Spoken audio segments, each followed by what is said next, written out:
Indoda etyholwa ngokuba ingunobangela womlilo oqhambuke epalamente ngecawe ichazwe ngokuba ngeneminyaka engamashumi amane anesithoba izakhiwo. Lendoda ijamelene namatyala amahlanu okuqhekeza, iinjongo zokuba, ezimbini zokutshisa kwakunye nokuba neziqhushumbisi. Ixwebhu lamatyala lombuso lithi umtyholwa ubhaqwe nee-laptop, iikomityi zasePalamente namaxwebhu. Ityala lithe lamiswa ukunika umbuso ithuba lokuqokelela ulwazi lwebheyile.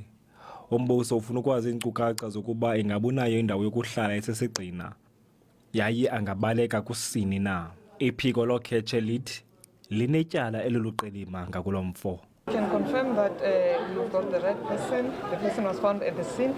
As we earlier indicated that he was arrested at the premises. Igqwetha lalomrhanelwa uLuvuyo Godla uthi lo ammeleyo uyazikhaba ezinyhasha ezi zityholo. What interest would that poor man have in Parliament? The authorities that are responsible are quite aware that there is a lot of anxiety, and we are hopeful that no stone will be left unturned. Umbuso ufuna Lendoda ijamelene namatyala anzulu akwisigaba sesihlanu, Schedule 5. Nalapho inxaxheba izothi ihlale kuyo ukuba kufuneka ichaze kutheni ngenawubanjwa ngalamatyala kusini na. Lo gama amagqwetha wakhe athi makabanjwe ngesigaba sokuqala, Schedule 1, ze ibe ngumbuso oza neenkcukacha zokuba kutheni le ndoda kufuneka ibanjiwe ngezityholo ijamelene nazo.